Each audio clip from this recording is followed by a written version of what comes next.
Yes, I agree. We can call the meeting to order now. Andrea, I assume that's Andrea sitting next to you, Adam. Could you please go through the rules of engagement and then a roll call of meeting attendees? Yes, I can. Members, rather. Thank you. So good evening, everyone. My name is Andrea Lynch, Transit Planner 1, Lawrence Transit. Here with me is Adam Weigel, Transit and Parking Manager. He will work alongside Mike Wazakowski to facilitate the meeting proceedings. This meeting is being recorded and broadcast on the city's YouTube channel and public access cable channel 25.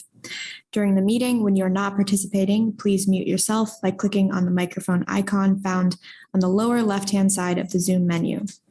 In some cases, we may mute or unmute people as needed to minimize distractions during the meeting. Please remember to state your name and title for the benefit of those listening remotely. If you are participating by phone, you can click *6 to unmute your phone. And now I will do roll call. Lance Fay. Here. Max Schieber.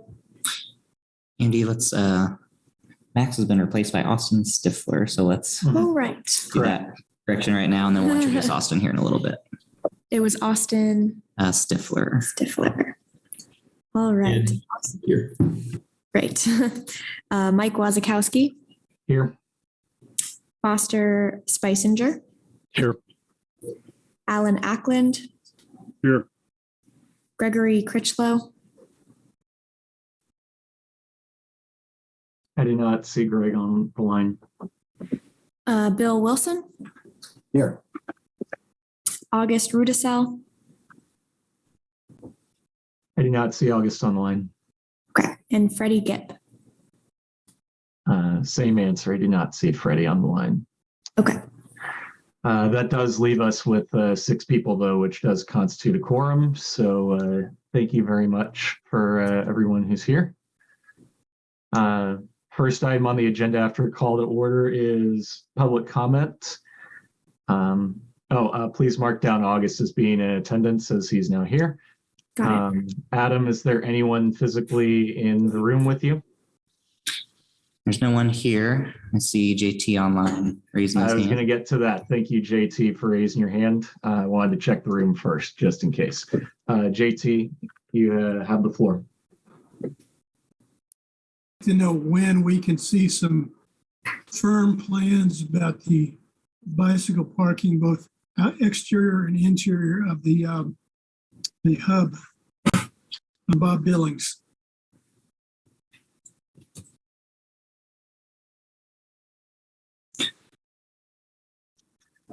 Adam, I believe we were planning on doing a transit staff item below about where we are with the hub, and we could definitely discuss what to state the bicycle storage unit is in for designs for that at that time. Yeah, I'm certainly happy to do that at the staff updates. JT, will you be able to stay on the line now, or would you rather have a response now? Okay, sounds good. Thank you very much. The other thing I'd like to note before we leave public comments, given what Patricia commented last time I was here, in the future, if we do have written comment, I will either read out the written comment at the beginning of the meeting, as we are in right now, or if it's better suited for a agenda item that we are discussing later that day, I will save that comment and be sure to read it out at that time to make sure that everyone does get the sense that we're responding to public comments, whether we can outright accept their feedback or not. They need to feel like their opinion is being heard. And my position of, well, have you read it before the meeting is good enough? It is not. So I will make sure that we get public comment read, whether they are in person or not. Next item on the agenda is approval of minutes from our June meeting.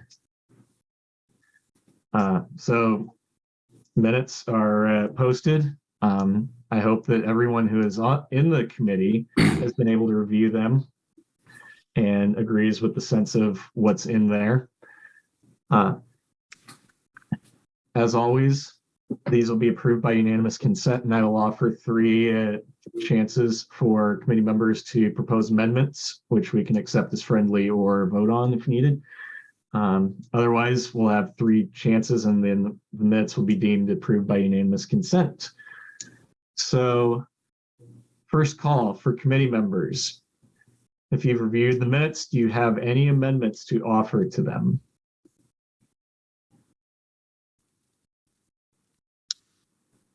Second call, do any members have amendments to offer to the minutes from the June meeting?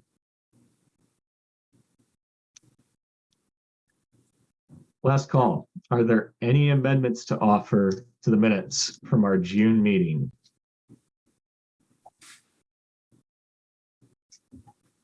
Hearing none, we deem the minutes approved by unanimous consent. Thank you very much. On to the regular agenda items then. First item on the regular agenda is to appoint a representative to the Climate Action Plan Steering Committee. And I believe Kathy Richardson is on the line to present some information for us. So Kathy, the floor is yours. Hi, everyone. I'm Kathy Richardson, the Interim Sustainability Director. Can you hear me okay? Yep. Awesome. I sure can. All right. Perfect. Yeah, so this item, I'm not going to go over the information that's already been presented to this committee.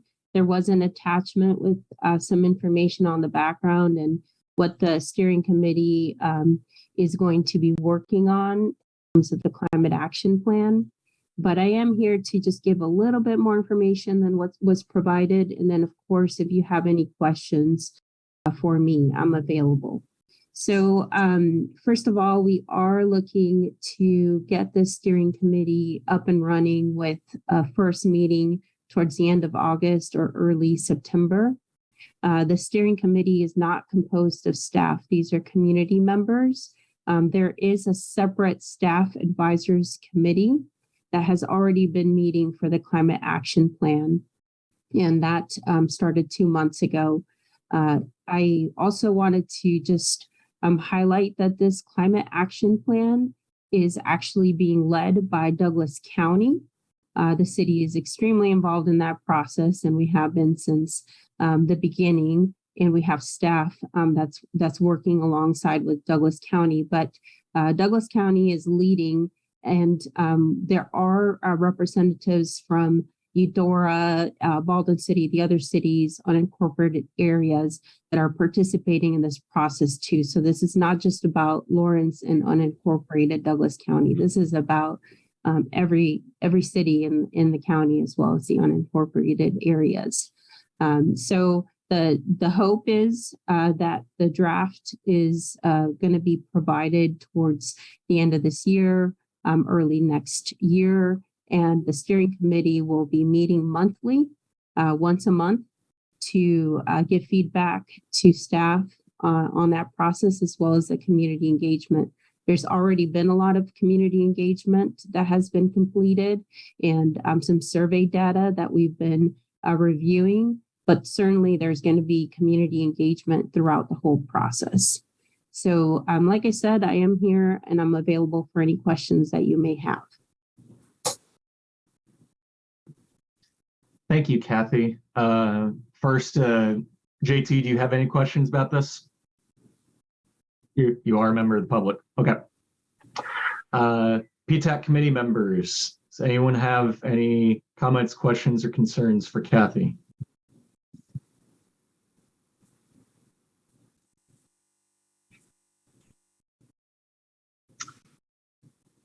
Wow, it's crickets here.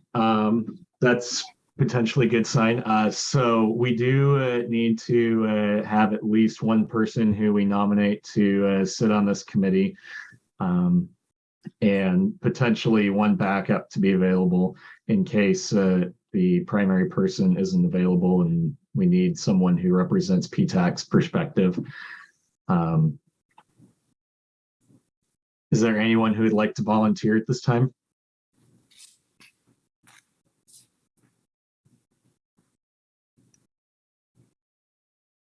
Crickets. This is August Budisau. I will volunteer for the Climate Action Plan Committee.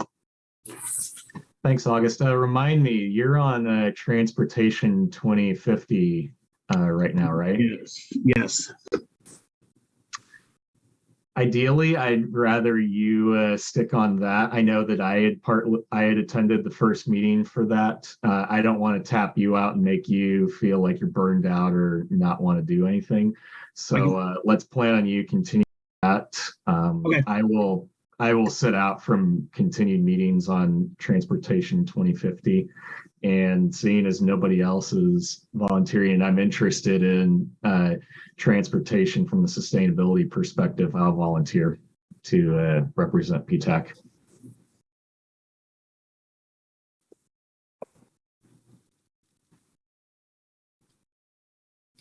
So with that in mind, I don't know that I should make a motion for myself to be the nominee, but if no one else wants to, I would. I'll move for Mike Wazakowski to be the nominee.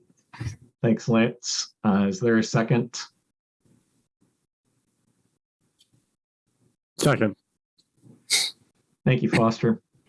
Unless there is any discussion about this motion, which I'm guessing there's none because nobody else wanted to volunteer. Andrea, could you take a roll call of votes? Yep. So Lance Fay, Yes. Austin Stifler, Yes. Mike Wazakowski, I'd be a fool not to vote yes. Foster Spicinger, Yes. Alan Ackland, Yes. Gregory Critchlow, Not on the call. Bill Wilson, Yes. August Rudisell, Yes. Freddie Gipp. Not on the call, though, I see. That's unanimous then, 6-0, so motion passes. I'd say thank you, but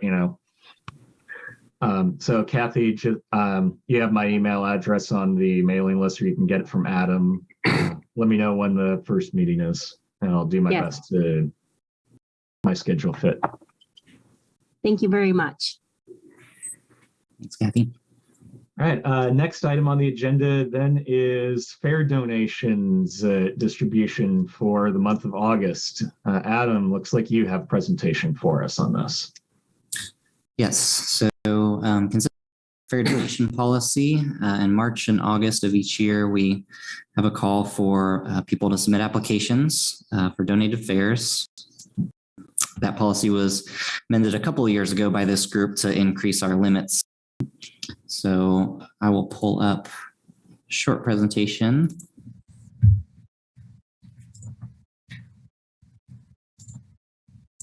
As we've seen the last couple of donation periods, we did, let's see here. Okay, so we did send out a reminder that the application was available and due on August 1st.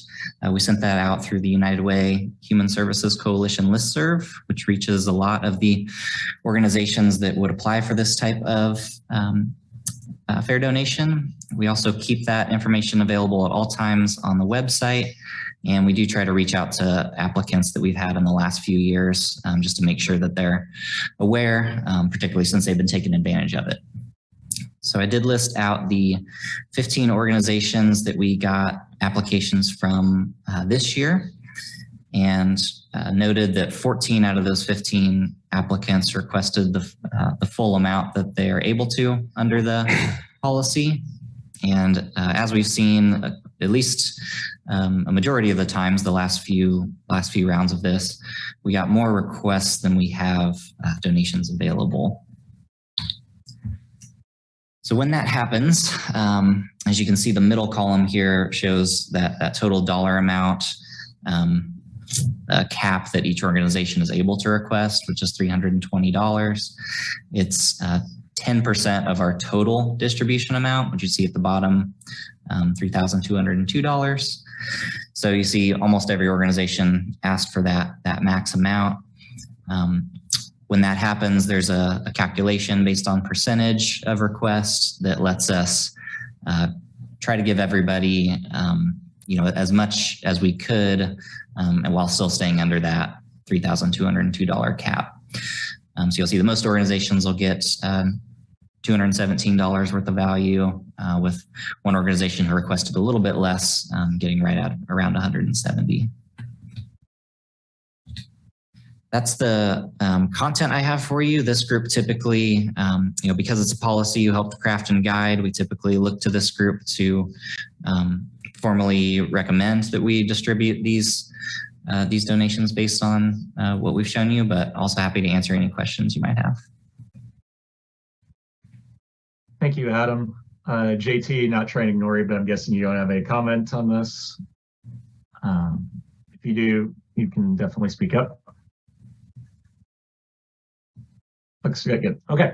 PTAC members, anyone have comments, questions, or concerns about this proposed distribution?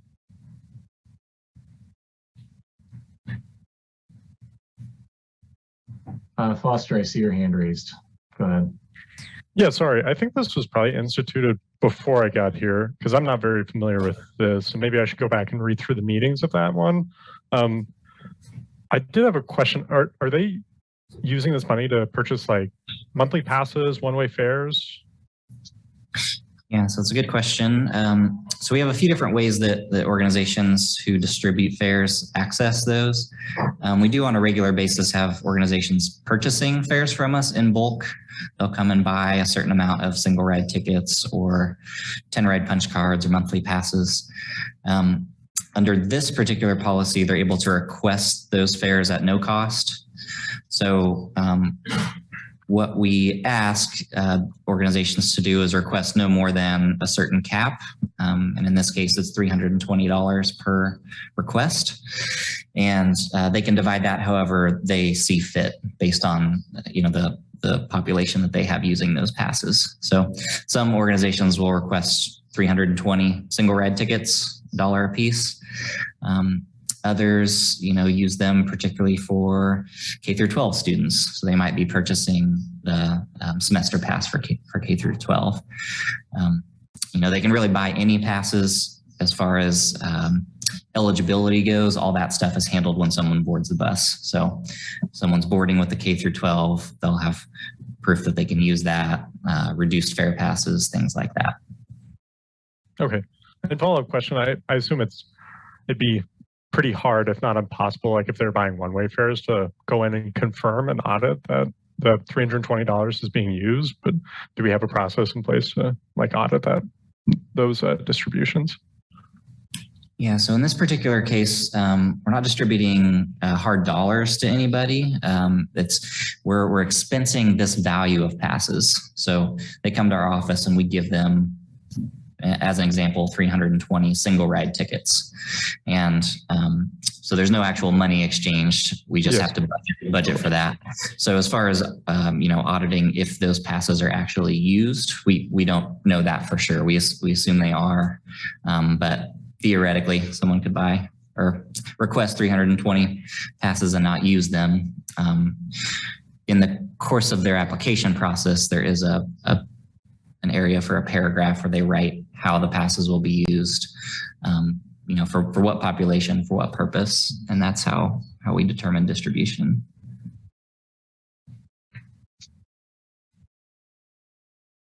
Thank you, Foster. I also want to address the genesis of the policy that we have. I believe it was passed in early 2021. Before the new policy we had, it was, I believe, 1% of revenues based on the previous calendar year, we decided would be used as the amount that we would expense these kinds of passes on. As soon as COVID hit, we realized that that was not going to be a very tenable policy because that next immediate year was going to be using a COVID year with rampantly lower ridership to do the measurement, and that wouldn't be fair to people who still needed and depended on the bus to use so to get places. So we amended the policy slightly to use a rolling average of the previous 3 years.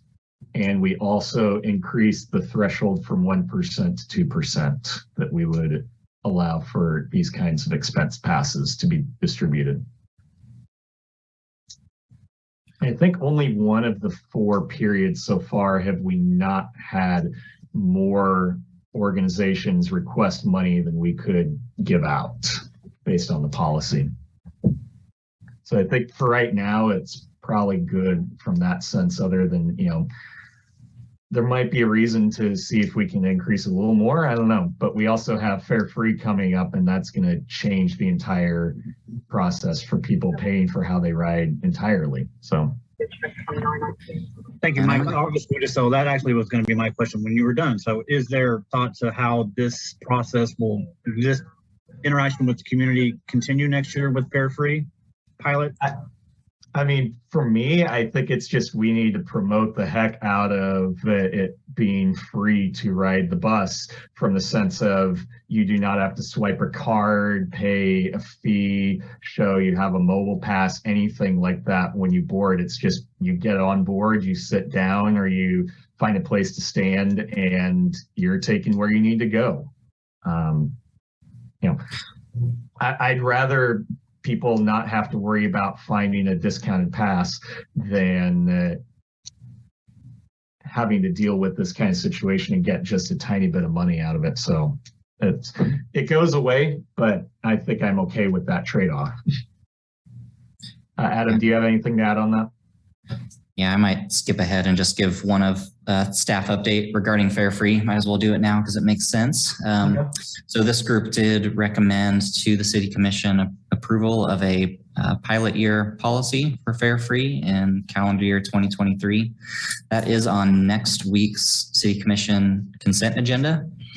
So August 16th is when City Commission would consider that to go Fare Free in 2023 for a pilot year. So if that goes through, yes, this whole process will not exist in 2023 because every ride will be free without paper fares, without digital fares.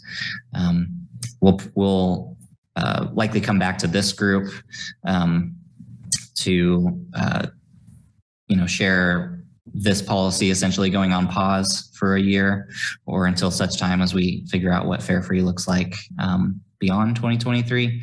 But essentially this whole process won't be needed if Fare Free is in place. Thank you, Adam.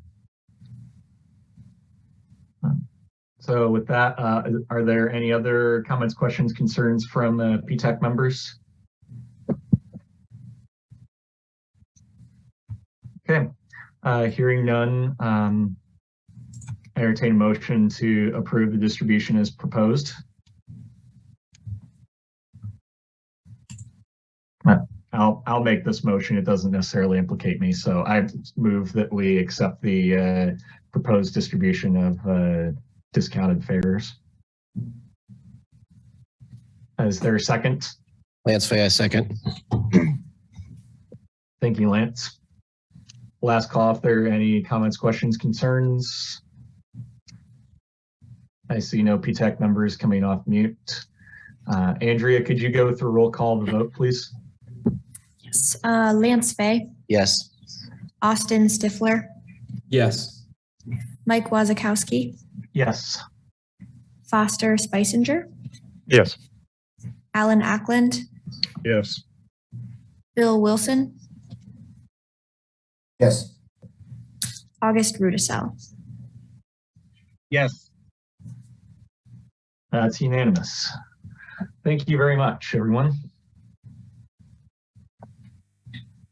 That clears out our regular agenda. I'd just like to, as we jump to PTAC member items, I'd like to remind everyone that if you have something that you would like to discuss on the agenda for September's meeting or any other meeting going forward, please feel free to email myself, Adam, and Lance with your interest in specific topics. We'll happily discuss and see if it fits into that meeting or if we need to spin it out into a different meeting to address your concerns. Otherwise, for right now, do any PTAC members have anything that they want to bring up before we continue with the rest of our agenda? August Rudy, so we can do it on the next agenda item or the next meeting agenda item. But is there an update? Did we complete the bus bench upgrades? Because I know there were 2 rounds of initial bench buses, and then there was going to be like 15 more. I think that was this winter or spring. I can't remember. I think the most recent one I remember was in the spring, but Adam, you probably remember better than I do. Yeah, I can share. It's a little bit tricky because it's almost a rolling basis for us at this point. We do have our own kind of discrete projects that we budget for each year and plan, design, construct. So there was our last round of that is complete. There were 18 total locations that we finished up. All the concrete work got done last year. We did get some of the last amenities in this year.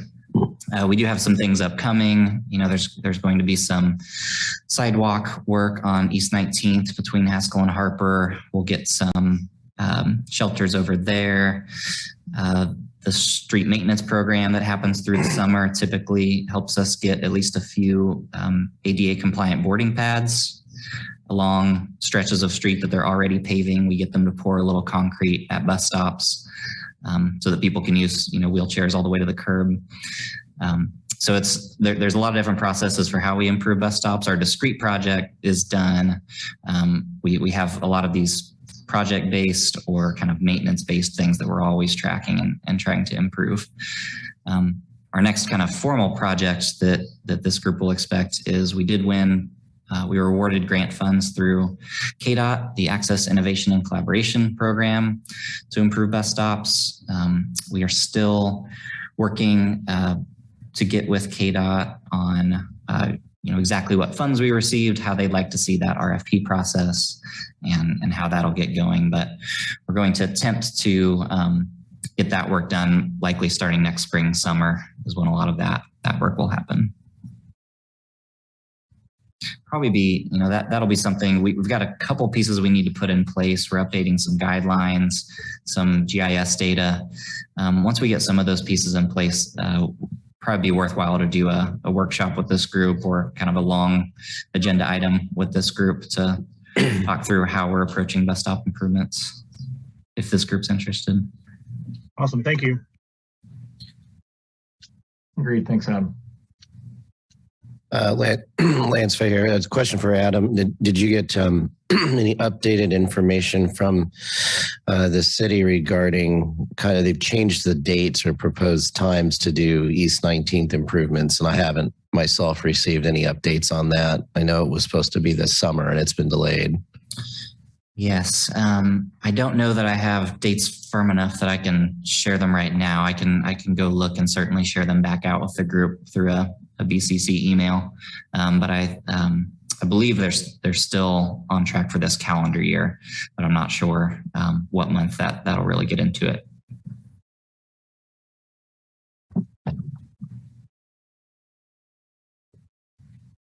Are there any other PTAC members with comments, questions, concerns for Adam?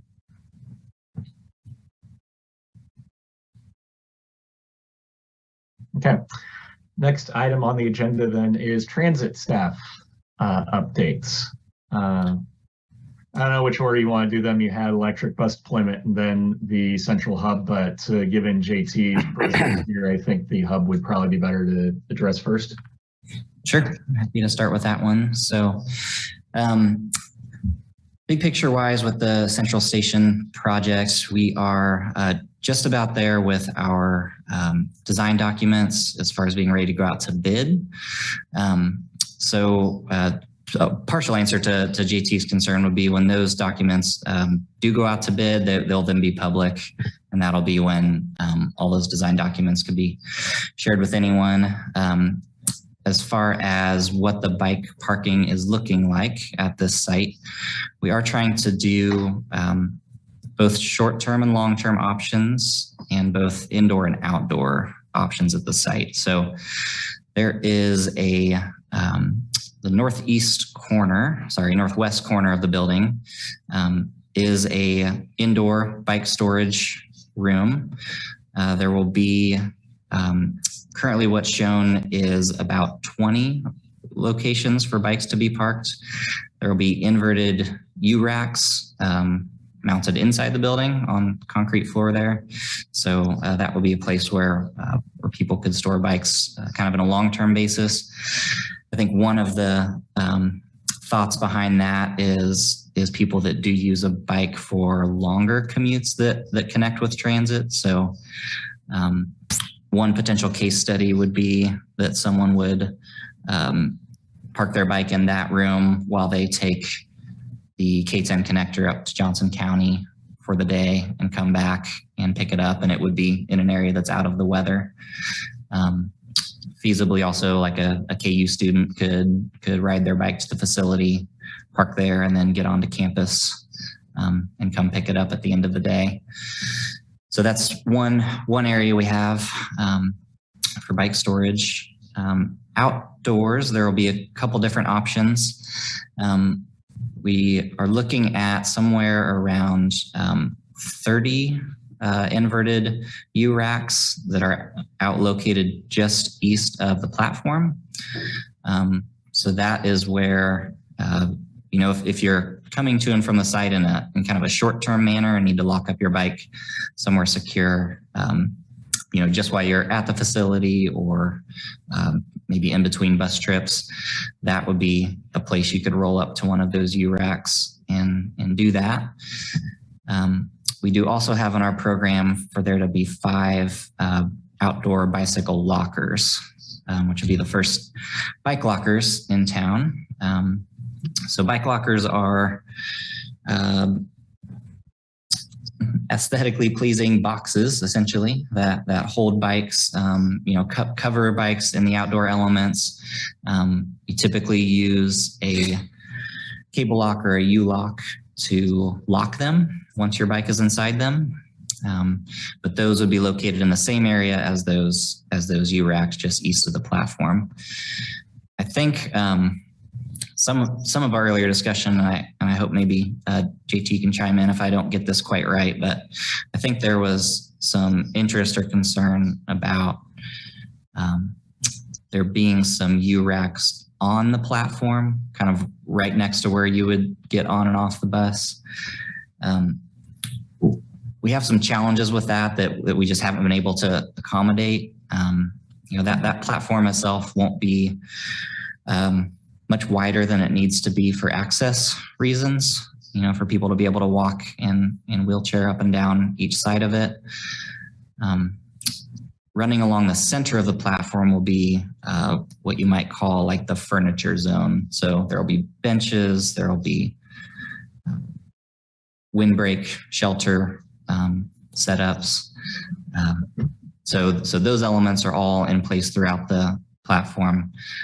We have not made the decision to replace any of those elements with bike parking out on the platform, but do think that some racks kind of just east of the platform is not too far away and still close enough if you're kind of bouncing between different bus trips.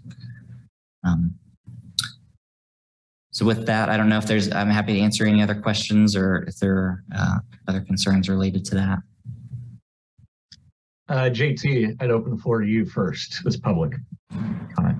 Exactly when will these plans be available for the public to see? I don't have a date for you yet. It's our intent to try to get the plans posted within this calendar month. So I can certainly notify this group and any interested public when those get out there. But I don't have a firm date on when that will go out. Okay, then I'm on your mailing list. Will I receive that? Yes, as long as you're on that, like the city subscription list where things come out through MailChimp to the public transportation groups, that sort of update will go out to that group. Okay, I trust I will receive it then. And I want to thank all of you for doing what you do. Thanks, JT, for being here. PTAC members, Any of you have comments, questions, or concerns about the process with the hub, where it is right now?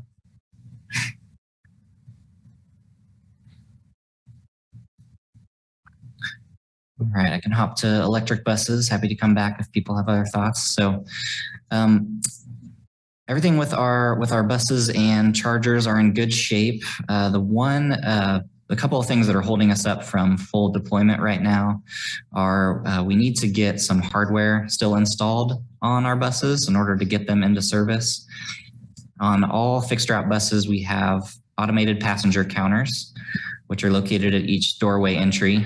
And that is important data collection for us that we use to report back to FTA.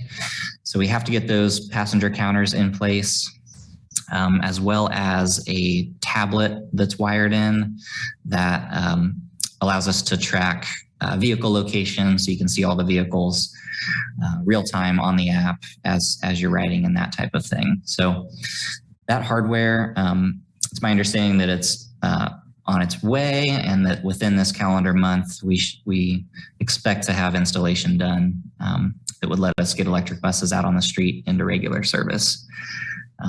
So we have been doing, as far as being plugged into chargers and seeing all the back end data from that, as far as getting them, out on the road a little bit for some testing, all that's gone well. So we're just waiting for some of these hardware pieces to be able to get those fully deployed. Sounds good. JT, any comments, questions, concerns for me on that? I'm guessing no. Okay. PTAC members, any of you have comments, questions, concerns?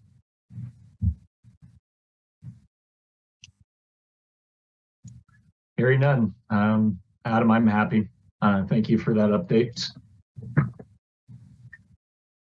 Well, that closes out our agenda for today. So unless someone has anything lingering that they want to discuss, sounds like this is going to be a short meeting. Okay, our next meeting is scheduled for September 12th. As always, second Monday of the month. So please get in touch with Adam, Lance, and myself if you have things that you want on that meeting's agenda. Otherwise, I will see you at that time. Hey, Mike, can you bear with me for 2 more minutes here? Sure thing. I've forgotten. And yes, we have not formally adjourned yet. I know. Not since we adjourned. August was all ready to get off. I saw that hand go up. Yeah. Ruining your plan. Sorry, buddy. Yeah. I meant to do this at the beginning of the meeting and just we got into the agenda and started. Oh, yes. But I do want to introduce Austin Stifler here with us. So Max Schieber has been with our group as the transportation coordinator, working with Margreta and Quiz and KU. And Austin has replaced him in that role, as well as joined our group as part of that student representation and KU representation. So welcome, Austin. I don't know if you want to say just a couple words about yourself and how you come to transit. Sure thing. So I'm currently the KU student transportation coordinator. I'm a student and undergrad at KU as well. And I heard about transportation through Student Senate on the KU side of things, and looking forward to working closely with KU and also the City of Lawrence to make sure that everyone's informed, make sure that the Lawrence transit system functions smoothly, and I'm happy to be here. Thank you, Austin. So obviously, you see, I'm chair of PTAC. Lance Fahey is my vice chair and helps me implement agenda and do everything we need. Adam, he's a transit and parking manager for the city, and Andrea and the other. Is Felice still with the city, Adam? Yep, Okay. she is. Yep. Yeah, so Felice Laverne is the other transit planner who you will probably work with on the city side. I'm not sure about on the KU side, other than I know Margreta DeVries has been on these calls for many years and is intimately involved with KU's transit. So you'll probably work with her as well. Quiz and I hired him, so I will say that we've been working closely together. So good to hear. This is the last group he needs to be introduced to other than our own transit commission. Well, thank you very much for agreeing to join. Always glad to have KU's perspective represented on our committee, because it's hard for us to remember that we do represent students sometimes, even when we do have students who are our main writers. So yeah, thank you very much. Adam, is there anything else before we adjourn? I don't want to hold August up anymore. All right. Well, everybody, thank you very much for attending. Look forward to seeing you in September. Have a great night. Thanks, Thanks, everybody. Mike. Good deal.